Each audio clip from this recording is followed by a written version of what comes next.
நம்மளோட அம்மாக்கள் கிட்டேயெல்லாம் ஏதாவது ஒரு ரெசிபி நல்லாயிருக்குன்னு சொல்லிட்டா போதும், கொஞ்சமாக செய்கிற இடத்துல நிறைய செஞ்சு வைப்பாங்க. அதே மாதிரி தான் எங்கள் அம்மா போன டைம் இட்லி மாவு அரைக்கும் போது நல்லா புளிச்சிருந்தது. இட்லி சாஃப்டாக சூப்பராக வந்திருந்தது.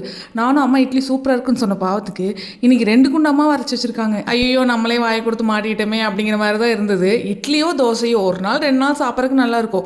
1 வீக் வச்சு எப்படி சாப்பிட்றது? ஆனால் எங்கள் அம்மா ஒரு வாரத்துக்கு தேவையான மாவு ஆட்டி வச்சுருக்காங்க. எப்படி இருந்தாலும் இன்னும் ஒரு வாரத்துக்கு இட்லியும் தோசையுமா தான் நம்ம வீட்டில் வந்து இருக்க போகுது. சரி, அட்லீஸ்ட் இன்றைக்காவது ஏதாவது ரைஸ் ஐட்டம் நைட்டு செஞ்சு சாப்பிட்லான்னு சொல்லிட்டு தான் வெஜிடபிள் பிரியாணி செய்யறதுக்காக எல்லாமே பிளான் பண்ணி ரெடி பண்ணி வச்சுருந்தேன். இது வந்து ப்ராப்பர் வெஜிடபிள் பிரியாணி மாதிரியெல்லாம் இருக்காது. நார்மலாக நம்ம வீட்டில் எப்படி செய்வோமோ அந்த மாதிரி தான் இருக்கும். ஆனால் வெஜிடபிள் பிரியாணியில் எனக்கு கொஞ்சமாக வெஜிடபிள் போடுறத விடவே நிறைய வெஜிடபிள் போட்டு பண்ணுறது ரொம்ப பிடிக்கும்.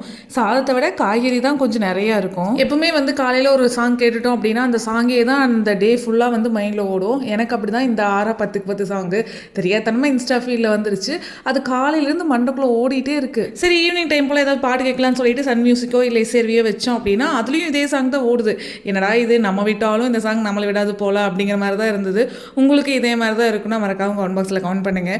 எங்கள் அம்மா தான் நிறைய மாவாட்டி வச்சுருக்காங்கன்னு பார்த்தா இன்றைக்கி நான் நைட் டின்னர் வெஜிடபிள் பிரியாணி பண்ணேன். அதுவும் ரொம்ப நிறையா பண்ணிட்டேன். எப்படி அரிசி அளந்து போட்டேனே தெரில. காய்கறி நிறையா போட்டங்காட்டி சாப்பாடு நிறையா இருக்கா இல்லை அரிசி நிறையா போட்டேனான்னு தெரியல. சாப்பாடை நாளைக்கு காலையில் வரைக்கும் வச்சு சாப்பிடலாம் போல் அந்தளவுக்கு சாப்பாடு நிறையா ஆக்கி வச்சுருக்கேன்.